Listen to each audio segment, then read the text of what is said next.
Blood and water cannot flow together. Those are the chilling words of India's Prime Minister Modi, who did what 3 wars, countless bullets, bombs, and even cricket bans couldn't: shattered the Indus Water Treaty. My friends, for 65 years, through every conflict, this treaty stood unbroken until April 2025. That month, a deadly terror attack rocked Kashmir. Gunmen stormed a tourist hub in the Anantnag district, killing 26 civilians, including Indian and foreign visitors. In response, India, accusing Pakistan of harboring terrorists, pulled a diplomatic nuke. It suspended the 65-year-old Indus Treaty. No meetings, no data, no cooperation. Adding to this volatile mix, on May 7th, India launched Operation Sindoor, firing Scalp cruise missiles and Assam Hammer smart bombs from Rafale jets at 9 sites across Pakistan and Pakistani-administered Kashmir, the heaviest aerial assault in over 50 years.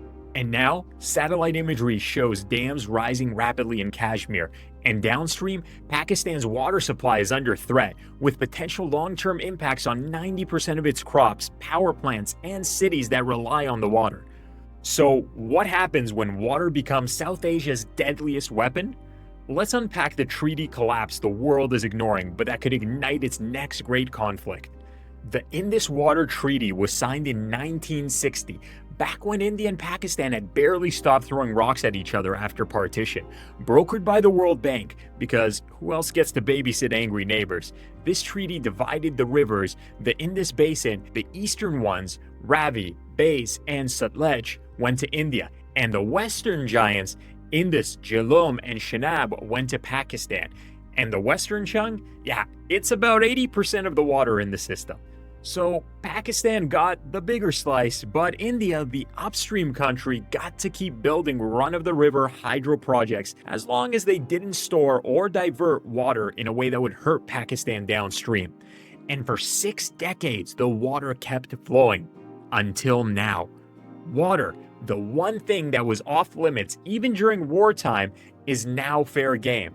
Now, here's the thing. India says this isn't a full-on withdrawal, just a suspension, which, okay, sounds like a general pause, but legally, that's not a thing. There's no pause button in the treaty. You're either in or you're out, period. And right now, India's acting like it's out. So, what does that mean in practice? Can India just flip a switch and dry up Pakistan's fields?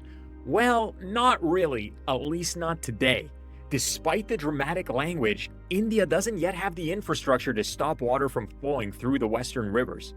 These are massive rivers. We're talking tens of billions of cubic meters surging through every summer from glacial melt. Trying to stop that with India's current dam system would be like trying to put a wine cork in a fire hose. Most of India's dams, like Bagliar and Kishanganga, are run of the river. They use the water to generate electricity, but they don't hold much of it back, so the big lever is still mostly theoretical. But hold up, here's where it gets dicey. India may not be able to shut off the Indus like turning a tap, yet it's already laying the groundwork. India's Shaupur Kandi and Uj dams hold 700 million cubic meters. Flushing sediment from Salal and Bagliar dams causes erratic floods disrupting Pakistan's irrigation without prior warnings. Under the old treaty, that kind of thing needed a heads up. Now, silence. It's like using your neighbor's pristine pool as your personal sediment dumpster. And on top of that, satellite imagery reveals new holding ponds under construction at Salal and Bagliar, which could eventually control an additional 12% of annual discharge from the Chenab River. India is also fast-tracking the Ratal hydro plant. India's water minister literally said, "We'll make sure not a single drop of Indus water reaches Pakistan." That's not a casual threat. That's state-level hydration warfare. Now, why does this matter so much? Because as we've seen with its heavy reliance on these rivers, Pakistan doesn't have a plan B. The Indus Basin is its agricultural heart, its drinking supply, and about a third of its electricity. If India starts messing with that water, even a little, the effects could be catastrophic. We're talking food shortages, energy blackouts, dried out deltas, cities running dry, farmers like your average farmer spraying pesticide on dust because the river is already low could lose everything. Oh, and just to spice things up, Pakistan says any interruption on its water supply is a casus belli, fancy Latin for we're gonna go to war. So let's be honest. India didn't just wake up one day and say, let's build some dams. This tension has been brewing for years. India has long viewed the treaty as lopsided. Why? Because it only gets about 20% of the basin's water. Meanwhile, Pakistan gets the lion's share thanks to geography. And India's been saying for years, quietly at first, louder lately, that the treaty doesn't reflect modern needs. Climate change, exploding population, growing demand for energy. 2025 problems applied to a 1960s agreement. So back in 2023, India formally requested a renegotiation of the treaty. Pakistan said, no thanks. And that, folks, was when the gloves started coming off. That refusal by Pakistan set the stage, and the previously mentioned April 2025 attack in Pahalgam provided India the justification it sought to dramatically alter its stance on the treaty. So what's India actually doing? Well, for starters, it's taken the leash off. No more submitting dam blueprints for Pakistan's approval, no more warnings, and crucially, no more hydraulical data sharing. This isn't just paperwork. That data told Pakistan when to open its canals, when to sow crops, and when to warn villagers about incoming floods. Now, it's flying blind. Illustrating the immediate impact, Pakistan's Indus River System Authority soon reported a sudden, significant drop in water flow at crucial points like the Chenab-Marala headworks. They directly blamed reduced releases from India's dams upstream. That's not hypothetical. That's happening right now. And here's the strategic genius or madness of it. India doesn't need to dam the entire river to cause damage. Just tweaking the timing of water flows, a delay of a few weeks can ruin a crop cycle in Pakistan. A 21% water shortfall threatens rice and cotton, impacting 60% of exports. Agriculture, which is 23% of GDP, supports 37% of Pakistan's workforce. Mess with the water, you mess with the economy, the food, the energy grid. Now, here's the kicker. India is upstream, sure, but guess who's upstream of India? China. The Indus River starts in Tibet, the Brahmaputra too, and China is building dams at record pace. So if India turns water into a weapon, it sets a precedent that could come back to bite it hard. India's suspension of the Indus Waters Treaty isn't a spontaneous tantrum. This is about timed pressure. Think of it like turning off the tap just enough that your crops wilt, your turbines stop spinning, and your economy starts coughing up blood. And India knows this. You see, by halting the treaty, New Delhi is no longer required to warn Pakistan about hydraulical moves. That's like saying, hey, we might flood your fields, or not. Guess you'll find out when your tractor floats away. Let's talk about tech. India's hydropower projects are mostly run-of-the-river. They don't hold much water. But India is now talking openly about changing that. More dams, more storage, more control. Meanwhile, down in Pakistan, the Indus Delta is shrinking faster than ever. Power generation's taking a hit.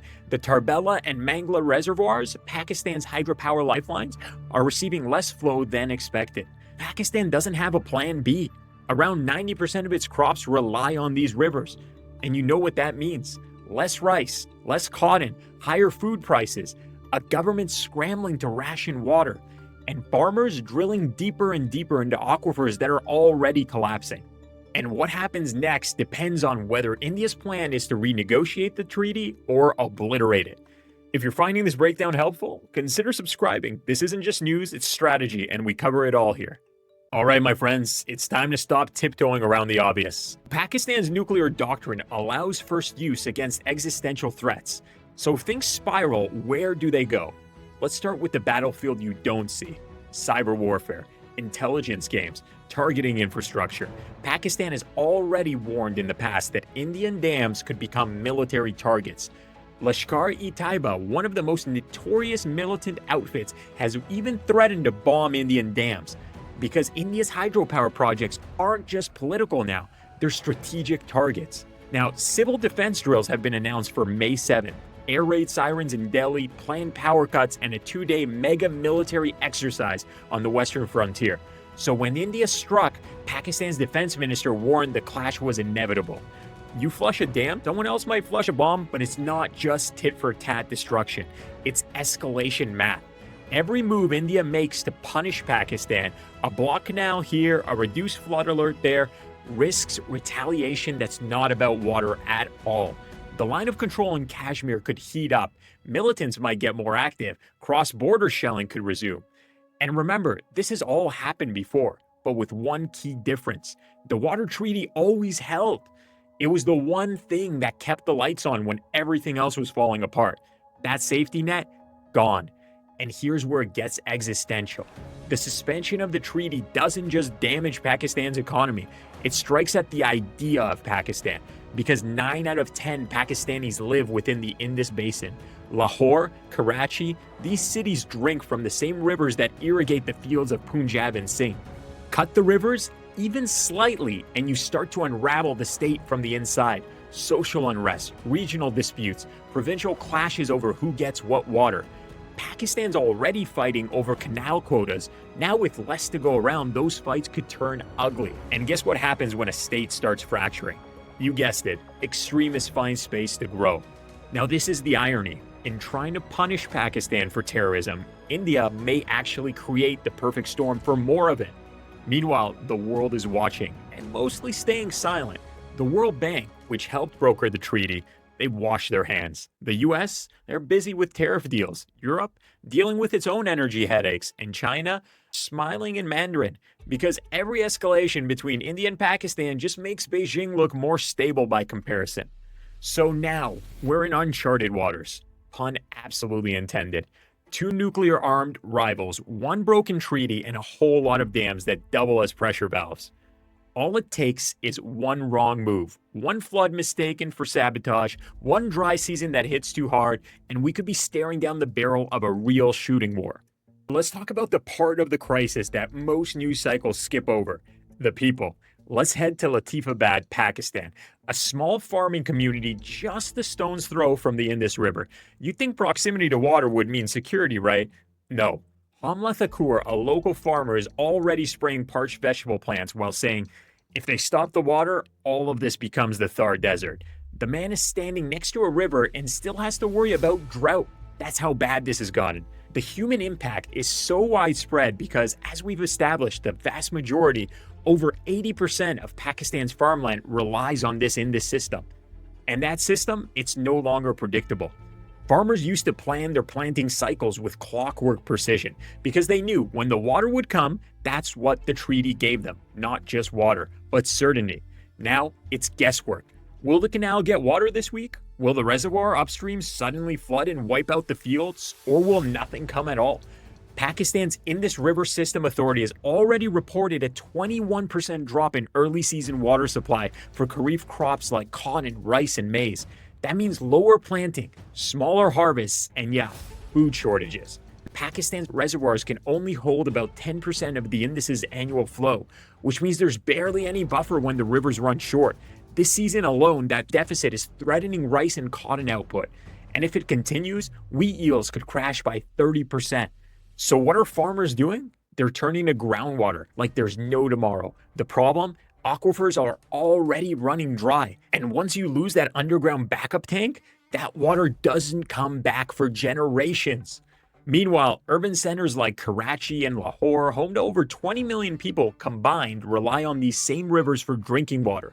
Not just food and water, it's power too. A third of Pakistan's electricity comes from hydro. A 20% water cut could shrink GDP by 4.5% annually. Big names like the Mangla and Tarbela dams are powered by rivers that originate in India-controlled territory. If those flows are slowed or mistimed, it doesn't just mean dim lights, it means hospitals without power, irrigation pumps that don't run, factories grinding to a halt. This is a cascade failure scenario. It's not just one country at risk. Refugee flows, check. Cross-border migration, smuggling, radicalization, resource wars within provinces, all on the table if water scarcity keeps tightening the noose. Now, let's flip the coin for a second. India isn't immune to backlash either. Damming up rivers might sound strategic, but it's also expensive. Building new infrastructure in mountainous terrain takes years, decades even, and that's if the local population, which often protests against dams, doesn't throw a wrench in the plans. Plus, let's not pretend India's internal water situation is rosy. Cities like Chennai have literally run out of water in the past. The last thing India needs is a reputation as a water bully while it tries to secure water deals with Nepal, Bangladesh, and yeah, China. But here's the darkest irony of all. Both countries need the rivers to keep flowing, because the one thing worse than sharing a river with your enemy is not having a river at all. Climate change is already shrinking glaciers, rainfall is becoming unpredictable, and demand is skyrocketing for the river in both countries. The water dispute has already bled into some open warfare. As we previously mentioned, after midnight on May 7th, exactly 2 weeks after the Kashmir terrorist attack, India launched its largest aerial assault on Pakistan in over 50 years, dubbed Operation Sindoor, where cruise missiles and smart bombs were dropped from Rafale jets. They struck multiple sites, 3 in Pakistan-administered Kashmir and 2 in Punjab. They targeted alleged Lashkar-e-Taiba and Jaish-e-Mohammed compounds. India claimed these were focused measures, not escalatory strikes, solely on terror camps. This marked a clear escalation. Water may have been the spark, but now bombs were flying. The Indus Waters Treaty was one of the last functioning handshakes between India and Pakistan, a rare example of cooperation in a relationship that basically 60 years of, no, you're the problem. Let's be crystal clear. This treaty was never just a bureaucratic document. It was a system of peace. It was the idea that even when everything else failed, diplomacy, trust, logic, the rivers would still flow. And now that's in question. India's decision to suspend the treaty marks a turning point. Whether you call it a negotiation tactic, a political gamble, or outright aggression, the message is now clear. New Delhi is done playing by 1960s rules in 2025's world. And honestly, who can blame them for wanting to renegotiate? The treaty doesn't account for climate change, it doesn't deal with groundwater, it doesn't touch on ecological sustainability. And most importantly, it assumes a level of trust between India and Pakistan that hasn't existed since, well, ever. But here's the catch. As we mentioned earlier, you can't just pause a treaty. That's like putting sunscreen on a sunburn.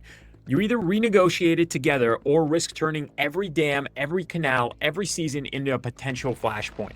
And Pakistan, it has everything to lose. We're talking about a country where over 90% of agriculture and millions of lives depend on the Indus system. This lack of alternatives is critical because its reservoirs can only hold about 10% of the Indus's annual flow, a dangerously small buffer when facing upstream control with no desalination miracle waiting in the wings. One dry season or one manipulated delay and the entire system buckles. So what's the path forward? There are a few options, and none of them are easy. Number 1, renegotiation. A realistic update of the treaty could address climate resilience, groundwater coordination, and dispute resolution. But trust is at zero.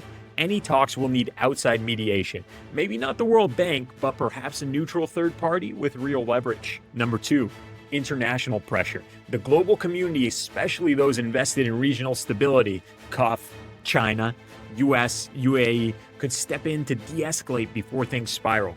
Water wars aren't great for foreign investment, in case anyone's forgotten. Number 3, data diplomacy. Even without a full treaty, restoring some level of hydro data sharing could stabilize day-to-day water management. Knowing when the flood is coming might just save a few thousand lives and buy both sides time. But here's the brutal truth. If both nations keep seeing water as a weapon, nobody wins. You can't dam trust. You can't irrigate peace with threats. So what needs to happen? India and Pakistan must realize that they're not just fighting over rivers. They're sharing a climate fate. Glacier loss, irregular monsoons, and rising demand are coming for both of them. The question is whether they face that together or go down swinging over who gets the last drop. Because on May 7th, the war bled into open skies, and neither side has an off-ramp left. Borders, flags, treaties, they all melt away when bombs fall. If this cycle continues, it won't just redraw maps, it could end entire ways of life. So that's where we are, a 60-year-old treaty shattered, and 2 nuclear neighbors standing on the riverbank, calculating their next move. If you found this breakdown helpful, stay informed, subscribe for more clear-eyed analysis like this, and don't forget to watch the next video, it's right here on screen.